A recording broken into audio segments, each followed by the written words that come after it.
আসসালামু আলাইকুম, স্বাগতম ইলেকট্রিসিটি ফর লাইফ চ্যানেলে।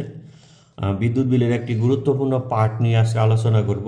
সেটা হলো যে আমরা আসলেও বিল মিটার বা কার্ড মিটার যেটাই ব্যবহার করি না কেন, আমরা আসলে কত টাকার বিদ্যুৎ ব্যবহার করি আর মাস শেষে আমাদের কত টাকা বিদ্যুৎ বিল দিতে হয়, অর্থাৎ টোটাল বিদ্যুৎ বিলের সাথে কি কি যুক্ত হয় বা কি কি চার্জ যুক্ত হয় সেটা নিয়ে আমরা আজকে জানবো।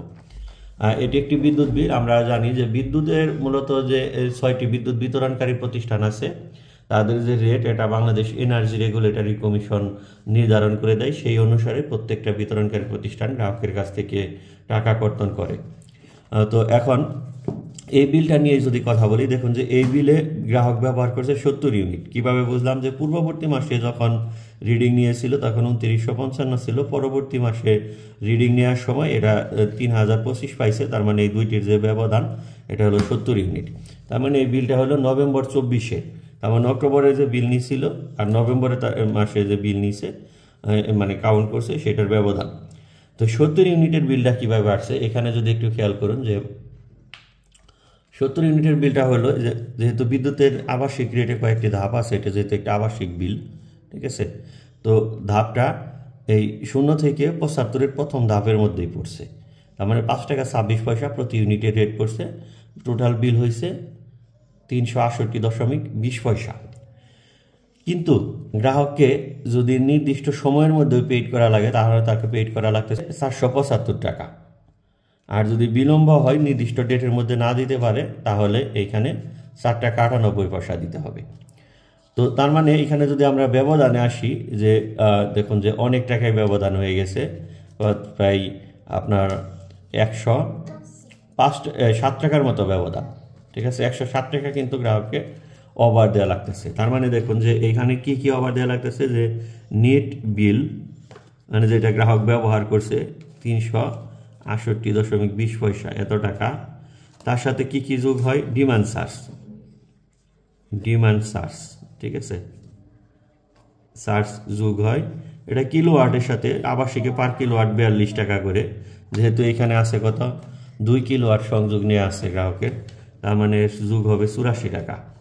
সে এখন এই দুইটা যোগ হওয়ার পরে টোটাল টাকা কত হয়েছে? 452 টাকা। যেহেতু ডিমান্ড চার্জ এবং নিট বিলের উপরে ভ্যাট প্রযোজ্য, সেই হিসাবে টোটাল 452 টাকা হয়েছে। এর উপর হলো যোগ হবে 5% ভ্যাট। 5% ভ্যাট কীভাবে যুক্ত হয়েছে? 23 টাকা। এটাকে ভ্যাট বের করার যে সূত্র সেটা হলো যে 452 এটা দিয়ে বোঝাচ্ছি, ইন্টু হলো 5 ভাগ হইল 105, ঠিক আছে। কি কারণে? যে 100 টাকা হলে তখন আপনাকে 5 টাকা ভ্যাট দিতে হবে। তার মানে 105 টাকার থেকে ভ্যাট যাবে 5 টাকা বাদ, এই জন্য এই হিসাবটা। তার মানে 1 টাকায় কত, যে আপনার 5 ভাগ 105, আর তাহলে 452 টাকায় ভ্যাট দিতে হবে কত এখানে, যে 5 ইন্টু 452 ভাগ হইল 105।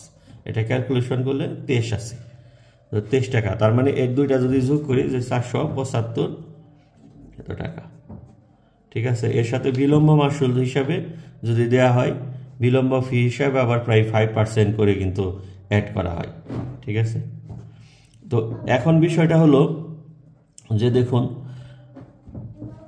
এই যে বিদ্যুৎ বিল, আমরা অনেকেই প্রিপেইড মিটার লাগাতে ভয় পাই, যাদের কারণে মূলত আসলে ওই টপিকস নিয়ে আলোচনা করতেছি।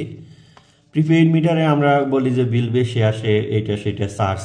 আসলে তখন তো নগদ টাকা দেয় ভরি, এই জন্য যখন টাকার অ্যামাউন্টটা কম আসে মনে হয় যে টাকাটা কেটে নিল। আর এই বিলটাতে যখন আমরা বিল দিয়ে দেই তখন মনে হয় টোটাল বিলটাই দিলাম। আসলেও কিন্তু তা না। এই যে এই গ্রাহক যদি প্রিপেইড মিটারে 475 টাকা রিচার্জ করে, তাহলে সে কত পাবে? তবে এখানে একটা কথা আছে, প্রিপেইড মিটারে এর সাথে আবার মিটার ভাড়া যোগ হবে, ঠিক আছে। যদি মিটার অফিস থেকে সরবরাহ করে 40 টাকা করে, আর যদি গ্রাহক কিনে দেয় সেই ক্ষেত্রে এই সিস্টেম সব একই মিটার ভাড়া বাদ যাবে। তো এখন তার মানে এখানে 75 টাকা থেকে 40 টাকা বাদ গেলে গ্রাহক, তার মানে এখানে কিন্তু অলরেডি যদি মিটার অফিস থেকে দেয়, গ্রাহক 328 টাকার বিদ্যুৎ কিন্তু পাবে, 100% কনফার্ম। এটা আপনারা ভিডিও দেখে মিলিয়ে টাকা রিসার্চ করে দেখতে পারেন, হিসাবগুলো ক্যালকুলেশন করে। শুধু 40 টাকা বেশি কাটবে যদি অফিস থেকে মিটার দেয়। আর গ্রাহক নিজে মিটার যদি কিনে নেয়, কোনো বিতরণকারী প্রতিষ্ঠান আছে যেমন বিপিডিবি, তারপরে আপনার হলো জুজু পার্টি গ্রাহকের কিনে নেওয়ার সুযোগ আছে প্রিপেইড মিটার, সেই ক্ষেত্রে কিন্তু এই সেম টু সেম এই বিল মিটারের মতোই টাকা কাটবে। তার মানে নেট বিল, ডিমান্ড চার্জ, সাথে হলো ভ্যাট, এই 3টি উপাত্ত কিন্তু কাটবে। ঠিক আছে, এই হলো আমাদের বিদ্যুৎ বিলের সাথে কি কি চার্জ প্রযোজ্য হয়। নিট বিল আসলে আমরা কত টাকার বিদ্যুৎ পুরি আর মাস শেষে কত টাকার বিদ্যুৎ বিল দেই, এই বিষয়টা হয়তো আমরা খেয়াল করি না। এটাই জানানোর ছিল। সবার জন্য শুভকামনা। আল্লাহ হাফেজ।